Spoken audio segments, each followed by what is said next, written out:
बेनीपट्टी प्रखंड के बसठ चांदपुरा स्थित कृषि विज्ञान केंद्र परिसर में एसके चौधरी एजुकेशनल ट्रस्ट के तत्वावधानों में 3 दिवसीय अंतर्राष्ट्रीय कृषि एवं स्वास्थ्य अमृत महोत्सव सह मेगा एग्री एक्सपो का आयोजन किया गया। सेमिनार का उद्घाटन बिहार विधानसभा के उपाध्यक्ष महेश्वर हजारी, बिहार सरकार के उद्योग मंत्री समीर कुमार महासेठ, निवर्तमान सांसद Hukmdev Narayan Yadav, DM Arvind Kumar Verma, MLC doctor Madan Mohan Jha व खजौली विधायक अरुण शंकर प्रसाद सहित अन्य अतिथियों ने दीप प्रज्वलित कर कार्यक्रम का उद्घाटन किया। इसके बाद राष्ट्रगान गाकर पहले दिन के कार्यक्रम की शुरुआत की गई। तत्पश्चात भारती कुमारी और सुनी झा के द्वारा सरस्वती वंदना की गई। इसके बाद सामूहिक गणेश डांस नामक वेलकम डांस की प्रस्तुति की गई। फिर संस्थान के अध्यक्ष द्वारा सभी आगत अतिथियों को मिथिला की परंपरा के अनुसार पाग व दुपट्टे से सम्मानित किया गया। इस दौरान बिहार विधानसभा के उपाध्यक्ष महेश्वर हजारी ने कहा कि वर्ष 2005 से अब तक राज्य और देश में काफी कुछ तेजी से बदला है। सड़क, पुल, पुलिया का निर्माण सहित कृषि, स्वास्थ्य व शिक्षा के क्षेत्रों में भी तेजी से विकास हुआ है। जरूरतमंदों तक सरकार की योजनाओं का लाभ पहुंच सके, इसके लिए नैतिकता अहम है। नैतिकता कायम रखते हुए जितने ही संसाधन हैं, उसमें ही बेहतर करने का सामाजिक विकास होगा। जलवायु व प्राकृतिक आपदाओं के कारण बार बार फसलें बर्बाद हो जाती है, लेकिन किसान कभी हार नहीं मानते, हौसला रखते हुए पुनः कृषि कार्यों को करते हैं। यह किसान से सीख लेने की जरूरत है। उन्होंने कहा कि राजस्थान जैसा प्रदेश बंजरपन के लिए जाना जाता था, लेकिन टेक्नोलॉजी के कारण अब वहाँ भी बेहद कम पानी में सरसों की बेहतर खेती की जा रही है। इसलिए यह जरूरी है कि किसानों को तकनीक का प्रभावी प्रशिक्षण दिया जा सके। वहीं उद्योग मंत्री समीर कुमार महासेठ ने कहा कि भारत सरकार के कृषि, उद्योग, लघु सिंचाई, पशुपालन सहित किसी विभाग की रोशनी को मधुबनी जिले तक लाने की जरूरत है। तमाम व्यवसायी, जनप्रतिनिधि व उद्योगपतियों को समाज को गरीबी रेखा से बाहर लाने के आगे बढ़कर पहल करने की आवश्यकता है, ताकि रोजगार सृजन को बढ़ावा मिल सके। उन्होंने मधुबनी जिले में कृषि विश्वविद्यालय की स्थापना की आवश्यकता भी जताई, जबकि पूर्व सांसद हुक्मदेव नारायण यादव ने युवाओं को प्रेरित करते हुए कहा कि देश के विकास के लिए आगे आने की अपील है। उन्होंने ईमानदारी से सरकार की योजनाओं को जरूरतमंद तक पहुंचाने की आवश्यकता जताते हुए कहा कि परोसने वाला ही चोर और बेईमान हो जाए तो भोज का आयोजन करने वाला दोषी नहीं होता। कमोबेश यही स्थिति सरकारी योजनाओं की होती है। उन्होंने मिथिला की महान मिट्टी का वर्णन करते हुए सूचना प्रौद्योगिकी और तकनीक को पूरी निष्ठा के साथ किसानों तक ईमानदारी से पहुँचाने की बात कही। उधर डीएम अरविंद कुमार वर्मा तेजी से हो रहे विकास की बात की पुष्टि करते हुए कहा, देश की उत्पादकता और बढ़ाकर ही हरित क्रांति लाई जा सकती है। लैब से ग्राउंड तक तकनीक को पहुंचाना अहम है। पंजाब जैसे प्रांत से यह सीख लेने की आवश्यकता है। कार्यक्रम को एमएलसी डॉक्टर मदन मोहन झा, विधायक अरुण शंकर प्रसाद, केंद्रीय कृषि विद्यालय के वीसी पीएस पांडे, एमएसएमई के महानिदेशक बलराज सिंह, राजस्थान से आए ग्लोरी स्वरूपा, नेपाल के कृषि सचिव डॉक्टर योगेंद्र करकी, हैदराबाद से आए डीजी मैनेज पी चंद्रशेखर, ललित वानिया के राजदूत, दरभंगा संस्कृत विश्वविद्यालय के पूर्व कुलपति doctor SN Jha, Darbhanga engineering college के प्राचार्य संबित तिवारी, जिला कृषि पदाधिकारी ललन कुमार, विद्यापति सेवा संस्थान के बैजू बाबू सहित अन्य वक्ताओं ने भी मिलेट, मरुआ, सामा, कौनी सहित पुरानी फसलों को आधुनिकतम तकनीक से खेती कर हरित क्रांति लाए जाने की बात कही। अध्यक्षीय संबोधन में डॉक्टर संत कुमार चौधरी ने कहा कि किसानों को आधुनिक तकनीक और उत्पादकता बढ़ाने के उद्देश्य से इस अंतर्राष्ट्रीय सेमिनार का आयोजन आजादी के उपलक्ष्य में मनाया जा रहा है। अमृत महोत्सव के मौके पर किया गया है और यह इस संस्था का 7वां अंतर्राष्ट्रीय सेमिनार है, जिसमें कृषि, किसान और मनुष्य के स्वास्थ्य की रक्षा कैसे हो, इसके लिए 31 देश के प्रतिनिधि, विशेषज्ञ व वैज्ञानिक भाग ले रहे हैं। यह सौभाग्य है। उन्होंने सभी आगत अतिथियों का आभार भी जताया। कार्यक्रम में सभी अतिथियों को प्रतीक चिन्ह भी भेंट किया गया और विभिन्न क्षेत्रों में उत्कृष्ट प्रदर्शन करने वाले को सम्मानित भी किया गया। इसके बाद देर शाम से सांस्कृतिक कार्यक्रम का भी आयोजन होने की बात आयोजक मंडल के सदस्यों ने कही। कार्यक्रम में कृषि यंत्र व उत्पाद की प्रदर्शनी व नेत्र चिकित्सा शिविर भी लगाई गई थी। मौके पर एम्बेसी ऑल लिथुआनिया के डिप्टी हेड जिम्नाज मोजुराइटिस, रमिता मोजुराइटिस, रसिया के ट्रेड कमिश्नर ग्रीवा व उनकी पत्नी ग्रीवा, SDM Ashok Kumar Mandal, DSP Arun Kumar Singh, BDO doctor Raviranjan, उप प्रमुख अशोक चौधरी, जदयू अध्यक्ष प्रदीप झा बासु, वैज्ञानिक मंगलानंद झा व ईश्वर चंद्र झा सहित अन्य लोग भी मौजूद थे। एसके चौधरी एजुकेशनल ट्रस्ट और शंकरा ग्रुप ऑफ इंस्टीट्यूशंस को बहुत बहुत धन्यवाद देता हूं कि इतना महत्वपूर्ण कार्यक्रम मधुबनी जिला में, यहाँ कृषि विज्ञान केंद्र में आपने आयोजित कराया है। जैसा कि हम लोग जानते हैं कि कृषि के क्षेत्र में आज़ादी के बाद से ही विकास के बहुत सारे कार्य हो रहे हैं, सभी वैज्ञानिकों की मदद से, रिसर्चर्स की मदद से। बहुत सारी उसमें नई नई टेक्नोलॉजीज़, नई नई पद्धतियों का प्रयोग डेवलप किया गया है, और जिसके कारण से हमारे देश में कृषि की उत्पादकता में काफ़ी बढ़ोतरी हुई है। हम लोग आज़ादी के बाद 75 साल उसको पूरा कर लिए हैं, और इसी उपलक्ष्य में जो हम लोगों ने 75 साल आज़ादी के अमृत को महसूस किया है कि आज़ादी का अमृत महोत्सव पूरे वर्ष मनाया जा रहा है। हम लोगों के यहाँ पे भारत देश में आज़ादी के पश्चात 70% से ज़्यादा आबादी कृषि पे ही निर्भर रहती थी, और अभी भी 65 से 70% के बीच ही लगभग जनसंख्या ग्रामीण क्षेत्रों में निवास करती है, जिनका मुख्य व्यवसाय कृषि ही रहता है। अभी भी हम लोग उद्योग और सेवाओं की तुलना में ज़्यादा हमारे जो वर्कफोर्स है कृषि क्षेत्र से ही जुड़ी रहती है।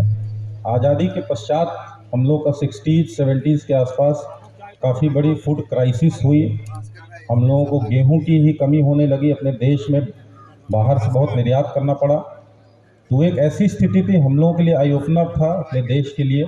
और फिर वैज्ञानिकों की मदद से काफ़ी तकनीक का प्रयोग करते हुए ग्रीन रेवोल्यूशन लाया गया, और जिसका परिणाम रहा कि अभी हमारा देश फूड ग्रेन सरप्लस कंट्री है हम लोग, आप लोगों के मदद से।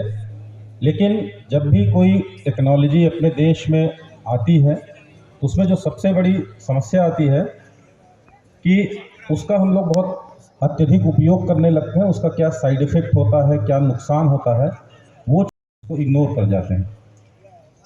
और इसी का परिणाम रहा है कि हम लोग बहुत एक्सेसिव फर्टिलाइजर्स जैसे यूज़ करते हैं, जिसके कारण हमारी सॉइल की क्वालिटी भी ख़राब होती है। जो उसमें लाभकारी बैक्टीरिया होते हैं उनकी भी मृत्यु हो जाती है, उससे उत्पादकता खराब होती है। ये बहुत महत्वपूर्ण होता है कि जो भी नई तकनीकों, नई पद्धतियों का हम लोग प्रयोग करें, उसमें जो हमारे संसाधन हैं उसका बहुत सस्टेनेबल प्रयोग हो। और इस सेमिनार का मैं देख रहा था, थीम भी यही है कि एग्रीकल्चर के विकास के लिए जो संसाधन है उसका सस्टेनेबल प्रयोग करना। और हमारे देश का ही पंजाब में राज्य रहा है, आप लोगों ने सुना होगा, बहुत ज़्यादा वहाँ पे एक्सेसिव फर्टिलाइज़र और ग्राउंड वाटर का यूज हुआ। उसके कारण से ग्राउंड वाटर टेबल प्रभावित होने लगा, सॉइल की क्वालिटी ख़राब होने लगी। तो सस्टेनेबल यूज़ बहुत ज़रूरी रहता है। तो मैं समझता हूँ कि यहाँ पे इतने देशों के रिसर्चर्स, वैज्ञानिक यहाँ पे उपस्थित हैं हमारे। उन्होंने मधुबनी में किया है। मैं यही बात कहता हूँ उनके बारे में, जो आदमी बड़ा वही होता है जो अपनों से बड़ा सभी को समझता है। मैं समझता हूँ संत जी में एक खूबी है, इनका जो आचरण है, इनका जो व्यवहार है और इनके जो काम करने की क्षमता है, ये कहीं भी कुछ कर सकते हैं और ये खूबी इनमें है। मैं इनसे आग्रह करता हूँ और जो पदाधिकारी हमारे हैं यहाँ उनसे भी आग्रह करता हूँ, जो मधुबनी में तो जो करते हैं बिहार के विकास के लिए, और मधुबनी से बाहर और जिलों का इसका प्रचार प्रसार हो और वो इस तरह का काम करें। इनमें इनको सहयोग कीजिए और प्रेशराइज भी कीजिए कि आप यहाँ कीजिए, जिससे कि अन्य जिलों का भी विकास हो सके। मैं ज़्यादा नहीं कह के संत जी के प्रति आभार भी व्यक्त करता हूँ, उनको शुभकामना भी देता हूँ और पूर्ण सहयोग का आश्वासन भी देता हूँ।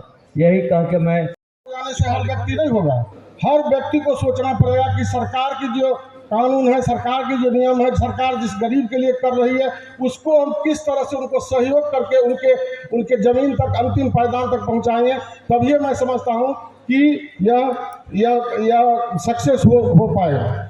मैं धन्यवाद देना चाहता हूं संत कुमार बाबू को, जो आज इस इंटीरियर में इतने जगह पर अपने जन्मभूमि को इन्होंने नहीं भूला, और इनके ट्रस्ट के जितने सदस्य मैं धन्यवाद देना चाहता हूं, इनके सहयोगी को मैं धन्यवाद देना चाहता हूं कि आज इंडिया ही नहीं अंतर्राष्ट्रीय स्तर पर अपने यह आज़ादी का अमृत महोत्सव मनाने का काम कर रहे हैं कृषि और हेल्थ विभाग पर। इसके लिए मैं धन्यवाद देता हूं, आभार प्रकट करता हूं और मैं विश्वास दिलाना चाहता हूं सबसे पहले, और मैं स्वागत भी करना चाहता हूं बिहार सरकार की ओर से जितने भी हमारे इंटरनेशनल जो अंतर्राष्ट्रीय लोग आए, मैं उसको बिहार की तरफ से बहुत बहुत धन्यवाद देता हूँ, आभार प्रकट करता हूँ, स्वागत करता हूँ। ऐसे जिलाधिकारी पाए हुए हैं जिनके लिए मैं कहूंगा, जिलाधिकारी महोदय श्री अरविंद कुमार वर्मा जी, आप हैं मधुबनी के चांद, आप हैं मधुबनी के चांद, आपके सभी ऑफिसर सितारे हैं। सच कहता हूं जिलाधिकारी महोदय, हमारे मधुबनी वासी भी बड़े प्यारे हैं, बड़े प्यारे हैं, बड़े प्यारे हैं। आज भारत सरकार दूसरों को अपने तरफ आकर्षित कर रही है। हमने अक्सर कहा है, परोपतापेन समृद्ध भावम, अतिथि देवो भव। आज महाअतिथि के रूप में हमारे बीच में सेकेंड राजदूत रिपब्लिक ऑफ लिथुआनिया के मिस्टर चाइनीज से पधारे हैं। वे आपका भी स्वागत, I welcome you here sir, and we have very deep relation with your country, and everybody will get surprised to know that I was garlanded by D-League, by Republic of Lithuania on behalf of European Union. So it's my great honor to receive you here. आपका बड़ा सपना था कि हम राजनगर में कृषि का एक यूनिवर्सिटी खोलें, लेकिन कहीं ना कहीं हम एक लाइन में यही कहना चाहेंगे, रेस्पेक्टेड हमारे संत कुमार चौधरी जी से एक ही आग्रह करेंगे, जिस रफ्तार से आप आगे बढ़ रहे हैं और मधुबनी की मिट्टी को आगे बढ़ाने के लिए पूरे देश में विदेश में जो मधुबनी का नाम करना चाह रहे हैं वो दिख रहा है, मधुबनी साक्षी है। हम अपेक्षा करते हैं कि आप भी एक यूनिवर्सिटी यहाँ खोलें ताकि मधुबनी का सही उत्थान हो सके। चूँकि जितने लोगों से बातचीत होती है तो लोग कहते हैं यहाँ आवश्यकता ढेर सारा है। चूँकि नेपाल ऐसा जगह है कि हम बगल में अवस्थित हैं, नेपाल को न तो हम 100-200 किलोमीटर हटा सकते हैं, न मधुबनी को 100-200 किलोमीटर घसका सकते हैं। टोटल परिस्थिति मधुबनी का जो है अंतर्राष्ट्रीय प्रॉब्लम है, जिसके चलते उसका खामियाजा मधुबनी भुगत रहा है। जितने जगह जाते हैं तो जो बैकवर्ड डिस्ट्रिक्ट में हमारा मधुबनी रहा उसे डेवलप करने के लिए मेरा मानना है कि सारे लोग विशिष्ट बड़े सेमिनार ही चल रहा है, 3 दिन का सेमिनार होगा। ये कन्वेंशन से पता चले कि आखिर हमारा गरीबी रेखा से निकालने के लिए यहाँ के किसानों, यहाँ के व्यवसायियों, यहाँ के उद्योगपतियों को कैसे हम पूरे बिहार में पहले 1 to 5 में आने का प्रयास करें। इसके बाद देश की बात तो होती रहेगी, पहले हम जो नीचे स्तर पर बिहार में है उसे असली ऊपर स्तर पे 1 to 5 में कैसे आवे। क्योंकि बार बार ये होता है, हर एक चीज़ का मार, अगर 5 दिन नेपाल में पानी हो जाता है तो यहाँ पे 12 जिला है वो परेशान हो जाता है। हिसाब से हम एक सूचना देना चाहेंगे कि भारत सरकार के जो ICAR के जो हमारे अध्यक्ष थे श्री मंगला साहब, उनके अध्यक्षता में बिहार के 12 डिपार्टमेंट को ये एग्रो बेस्ड बिहार को आगे बढ़ाने के लिए एक समेकित प्लानिंग चल रही है, जो विगत 2 महीना के अंदर आप लोग तक ये रिपोर्ट आ जाएगा, जिसमें कृषि, उद्योग, ऊर्जा, minor irrigation, major irrigation, cooperative, cane department और रेवेन्यू डिपार्टमेंट, पशुपालन, वित्त के नाते, चूँकि ये माननीय मुख्यमंत्री हमारे नीतीश कुमार जी और तेजस्वी जी का ये सपना रहा कि कैसे, जैसे मधुबनी है, अगर हम उद्योग डिपार्टमेंट की बात करें तो हम सपना में ये कह सकते हैं कि 10,000 6 महीना के अंदर या साल भर के अंदर जो मेरा टारगेट है कि कैसे 10,000 लोगों को रोजी रोजगार से जोड़ने का प्रयास हो, तभी हम समझते हैं कि माननीय मुख्यमंत्री जी का सपनों का साकार होगा। अब भारत सरकार तो हमेशा कुछ न कुछ करती ही रहती है, लेकिन आवश्यकता है उसकी रोशनी मधुबनी तक लाने का। तो इसीलिए आदरणीय संत कुमार चौधरी जी से हम आग्रह करेंगे, मेरे भाई हैं, कि आप इस सेमिनार के माध्यम से कौन सा डिपार्टमेंट ऐसा भारत सरकार का है जिसकी रोशनी मधुबनी तक ला ले आएंगे, ताकि अगर मधुबनी में वो रोशनी ले आते हैं तो शायद बिहार के 38 जिला में अगर ये कह सकते हैं कि अगर रोशनी पहला मधुबनी में आया और 38 जिला में मधुबनी के बाद रोशनी गया। इसीलिए दृढ़ संकल्प के साथ हमें, क्योंकि जिस समय जगजीवन बाबू हुकुमदेव बाबू जिस समय MP बने थे 77 में, उस समय हमारे पिताजी भी बने थे। उस समय president state high school Rashtrapati Bhavan में वहीं पर 8वीं क्लास में पढ़ते थे। और सोशलिस्ट समाजवादियों के इस तरह से संबंध था जो लगता ही नहीं था जो हमारे पिताजी राम सेवक हजारी हैं कि हुकुमदेव जी है कि रामजीवन सिंह है। माता पिता में फ़र्क नहीं लगता था। हम लोग कभी उनके यहाँ खाना खा लेते थे, कभी उनके यहाँ खाना खा लेते थे। और इतना अच्छा संबंध था समाज सेवियों का। उस समय में रामजीवन बाबू भी MP थे। उस किशनगंज से हमारे जो माननीय सांसद थे वो थे, सारे के सारे लोग एक ही साथ थे। और सबको याद तक कभी गाड़ी पर इन लोगों को चढ़ते हुए नहीं देखे। पार्लियामेंट पैदल साउथ हिंदू से पैदल चले आते थे पार्लियामेंट, और फिर पैदल पहुंच जाते थे वहाँ। अब स्थितियाँ बदली है। 2000 जब हम लोगों के 77 से थोड़ा बहुत अकल हुआ, उसके बाद देखे राजनीति में क्या है, तो ऐसी बात नहीं है जो नकारात्मक है। हम लोगों को बहुत अच्छी स्थिति में बहुत तेज़ गति से विकास हुई है। 2005 से पहले कोई नहीं सोचता था कि बिहार में जो रोड की स्थिति है, बिजली के सेक्टर में जो प्रगति हुई है, पुल पुलिया के निर्माण में हुआ है, कृषि विभाग में हुआ है, स्वास्थ्य विभाग में हुआ है, हर चीज़ में हम लोग आगे बढ़ने का काम किए हैं। इसमें कहीं कोई दो राय नहीं है। ठीक है कि यदि नैतिकता हर इंसान के ठीक हो जाए, सरकार चाहे भारत सरकार हो चाहे बिहार सरकार हो, सब कोई चाहता है कि सरकार का पैसा अंतिम पायदान तक जाए। जैसे कि आदरणीय हुकुमदेव बाबू बता रहे थे, जो परोसने वाला यदि गलत आदमी मिल जाए तो कैसे अंतिम लोगों तक पहुंच पाएगा।